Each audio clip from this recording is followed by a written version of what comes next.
con seudónimo, el seudónimo se llama Claudia Blas. Y el libro, que ahora mismo está contemplado en versión digital, se llama El tridente del poder, ¿vale? Y es una saga. He publicado dos y voy a presentar especialmente el primero. Quiero deciros que más adelante estará disponible también en versión impresa. Lo que pasa que hoy en día solamente lo tengo disponible en versión digital. Pero luego al finalizar os explicaré, por si os apetece a vosotros descargaroslo o algún familiar o amigo, os explicaré cómo se descarga. Está publicado en Amazon. Vale. Bueno, pues entonces yo quiero empezar con una cita bíblica que dicta así. Es del Antiguo Testamento y concretamente de Amós. Y dicta así: hasta que la justicia fluya como el agua y la rectitud como arroyo divino. ¿Y por qué empiezo con esta cita?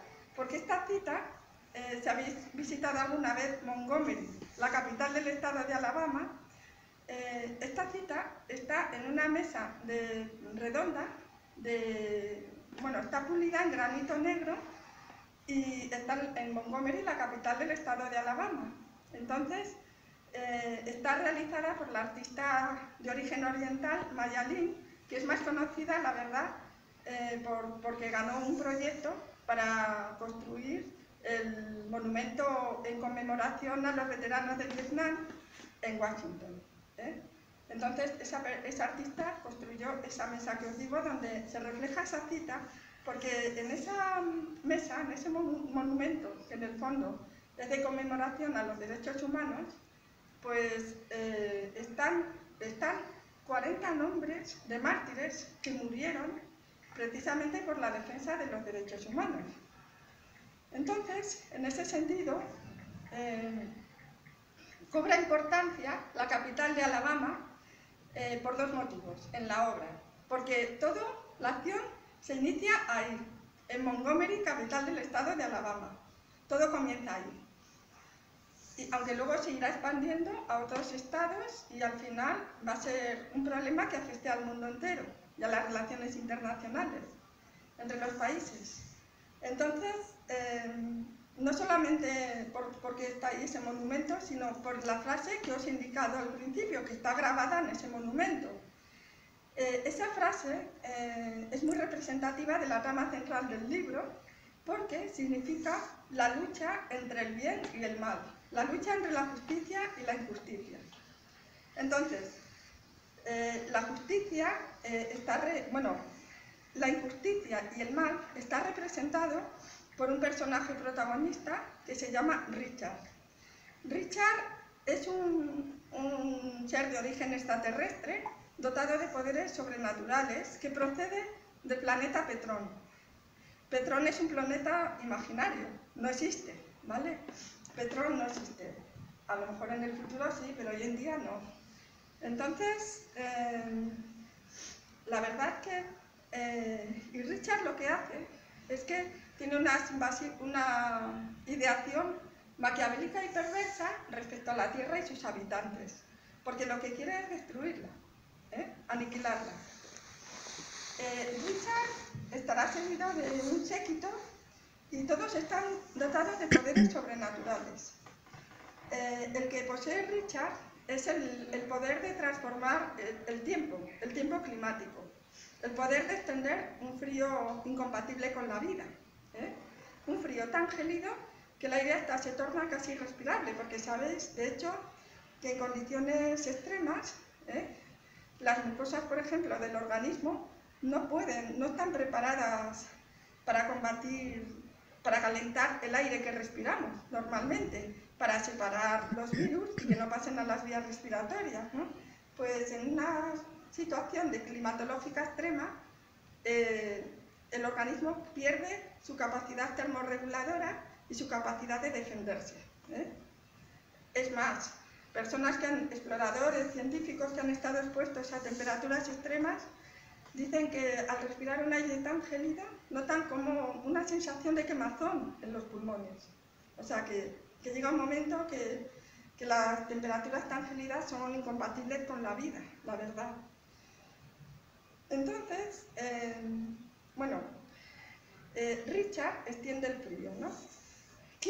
Una de mis intenciones, al escribir sobre este tema, es concienciar a las personas que lean el libro sobre los problemas del cambio climático y, por otro lado, generar un paralelismo entre la ciencia ficción, porque la novela es de ciencia ficción, y la realidad, porque hay un paralelismo, no está tan alejado la ciencia ficción, aunque se componga también de elementos fantásticos, no está tan alejado de la realidad.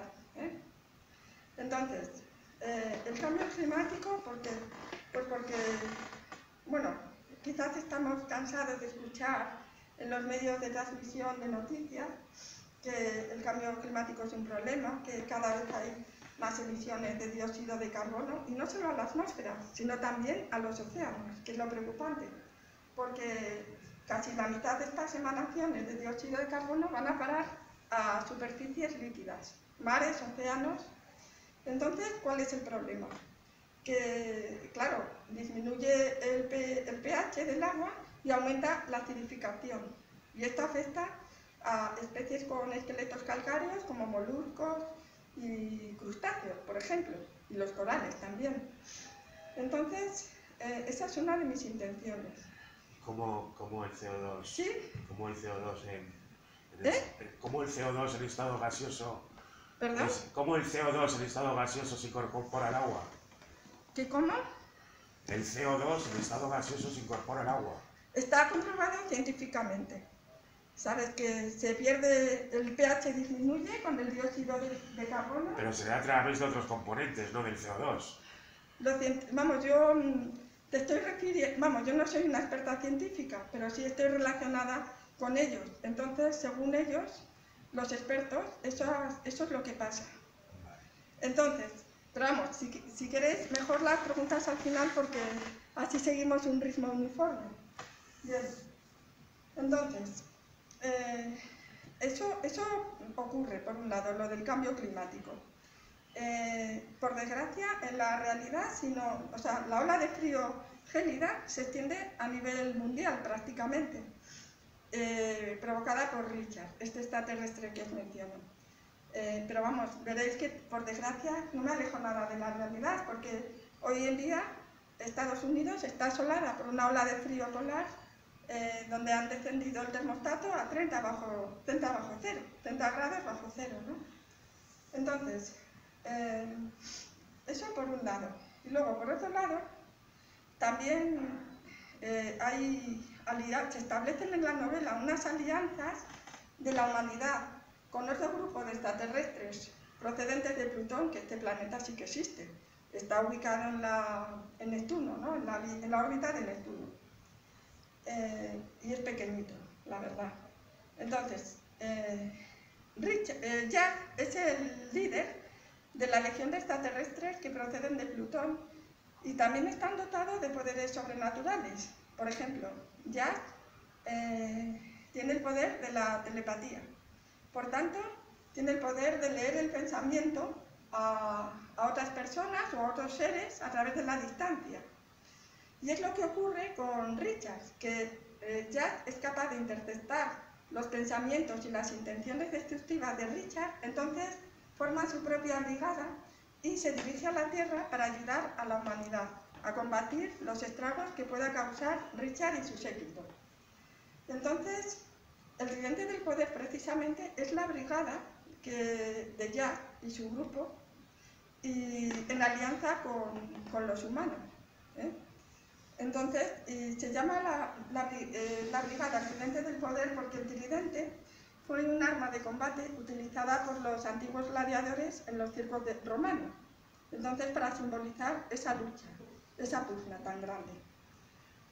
Entonces, en la vida real, porque como os menciono, he querido crear paralelismos, pues también hay alianzas para combatir el cambio climático. Por ejemplo, la Sociedad Civil para el Debate, que es un grupo formado, por un lado, por líderes gubernamentales y por otro, por organizaciones empresariales y ciudadanos. Y todos ellos forman esa organización sin ánimo de lucro para combatir los efectos del cambio climático. Cualquier persona puede participar. Y bueno, eso por decir un ejemplo. Otro ejemplo, en la vida real, Al Gore, si os acordáis, el vicepresidente en tiempos del mandato de Bill Clinton, pues también estableció, porque está muy sensibilizado por el problema del cambio climático, estableció el Acuerdo de París en el 2015, al que se unieron nada menos que 200 potencias para luchar contra los estragos del cambio climático. Porque, sin ir más lejos, nosotros ya formamos parte de la última generación para frenar los efectos del cambio climático antes de que se conviertan en irreversibles. ¿Vale? Entonces, eso por un lado. Por otro lado, os comentaba que esta novela, que es de ciencia ficción, vamos a... Hola, buenas tardes. Hola, Germán. Hola. Siéntate, por favor, incorpórate. Gracias por la asistencia a los tres. Gracias. Bueno, estaba comentando que la novela es del género de ciencia ficción. Vamos a hacer un poco de historia. La ciencia ficción, que es un género narrativo que ubica la acción en unas coordenadas espaciotemporales que son imaginarias normalmente y están distantes de la realidad, ¿no? Y lo que pretende es especular de forma racional sobre cuáles son las influencias de cambios científicos y cambios sociales en la sociedad y qué impacto tienen, ¿no? Eso es la ciencia ficción. Y si hacemos un poco de historia para ubicar la novela en el subgénero correspondiente, pues veremos que la ciencia ficción, bueno, realmente el término como tal lo acuñó Hugo Gerber allá por el año 1926, porque claro, lo introdujo dentro de una serie de portadas de revistas del tema de ciencia ficción que se llamaban Amazonian Histories, y lo introdujo en la portada y ya a partir de ahí se conoce el término. Sin embargo, nos tenemos que adelantar todavía un poquito más a lo largo del tiempo, porque verdaderamente la primera novela de ciencia ficción que se conoce fue Frankenstein, escrita por Mary Shelley en el año 1818. Entonces, luego ya en el siglo XIX destaca Wells cuando escribió La Guerra de los Mundos, porque Wells con esta novela introduce la primera pugna que hay, la primera invasión en la historia de la literatura de alienígenas a la humanidad, al planeta Tierra. Además, si recordáis, como anécdota, Orson Welles también hizo una parodia radiofónica, lo recordáis, ¿no? Lo hizo de forma tan realista que cundió el pánico en la población americana realmente. Y luego ya, en la segunda mitad del siglo XX, ya aparecen los grandes maestros de la ciencia ficción que todavía hoy perduran. Me estoy refiriendo a Isaac Asimov, Arthur Clarke, etc., entre otros. A finales del siglo XX es cuando ya la ciencia ficción se diversifica en sus géneros. Por ejemplo, Biopunk, que trata sobre la biotecnología, o robótica, sobre los robots y la inteligencia artificial. Ucronia, que de alguna forma busca un final alternativo a historias reales. Por ejemplo, hay quien se plantea qué hubiese pasado si Hitler hubiese ganado la Segunda Guerra Mundial. Escribe una historia paralela alternativa. Eso también es ciencia ficción. Entonces, en concreto la mía, mi historia, está encajada dentro de lo que se llama ópera espacial. ¿Y por qué? Porque ópera espacial y género de ciencia ficción son blandos. No es hard o duro.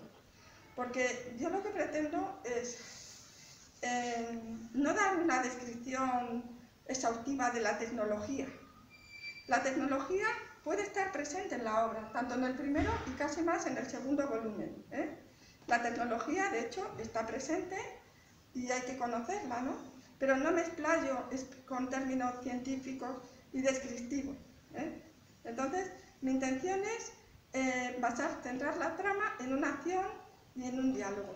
Entonces, a veces las obras propias de la ópera espacial están centradas en espacios alternativos, el espacio, por ejemplo. Es el caso de la segunda novela, no de la primera. La primera está ambientada por completo en la Tierra. Entonces, bueno, es ópera espacial y también porque existe de forma muy clara un arquetipo de héroe y villano. El héroe, como os imagináis, es Jack y el villano es Richard, ¿vale? Bien, entonces, tenemos aquí ya la distinción de los tipos de subgéneros y bien, entonces, a partir de ahí hay también otro personaje muy importante. Hemos hablado de Jack, que es el extraterrestre con buenas intenciones, de Richard, el extraterrestre con intenciones maquiavélicas de destruir la Tierra, y ahora vamos a hablar de una tercera protagonista, en este caso humana, que es Rose. Y esta es la tríada de protagonistas. Rose es un personaje, bueno, la única humana que ambienta protagonista clara de la saga. Rose es una mujer, me he inspirado, vosotros que la conocéis, me he inspirado un poco en Blanca, para hacer el personaje, que es facilitadora de biodanza. Entonces, Rose es una mujer que es actriz y también facilitadora de biodanza, pero infantil. Entonces, ella es una persona muy confiada, muy valiente, muy generosa, y conoce a Jack, el extraterrestre de Plutón. Y al revelarle su historia, pues decide acogerles en su casa. Tiene una mansión enorme y decide acogerles. Ella vive en América, cerca de donde empieza todo, en Montgomery. Entonces, me gustaría explicar un poquito las características de Rose y la biodanza, porque os va a servir mejor, si leéis la novela, los que no conocéis biodanza, pues os va a servir mejor para entenderlo, ¿no? Entonces, la biodanza es un sistema de integración afectiva, que tiene varias líneas de vivencia importantes, como son la creatividad, porque el movimiento al danzar es libre, nace de lo que cada uno siente por la música o lo que le inspira, ¿no? Entonces, digamos que la creatividad también se potencia la vitalidad, porque el apego a la vida es mayor y la alegría de vivir también. Se potencia la parte de sexualidad, bueno, todo lo que es sensualidad a través de caricias y el tacto, pues es importante también en biodanza. La trascendencia, porque domina la espiritualidad y bueno, la verdad es que es muy importante. Y además hay dos términos importantes también, que son autorregulación y progresividad, porque en la autorregulación cada uno espontáneamente se expresa mediante el movimiento sin obligarse, sin hacer nada que no quiera. Y luego la progresividad es porque los efectos positivos se adquieren en la medida que se va practicando la biodanza de forma progresiva, ¿no? Entonces, la biodanza es importante. Dentro de la obra se menciona e incluso describo alguna sesión, porque este personaje, por ser facilitadora de biodanza, pues, y ser uno de los tres grandes protagonistas y la única humana,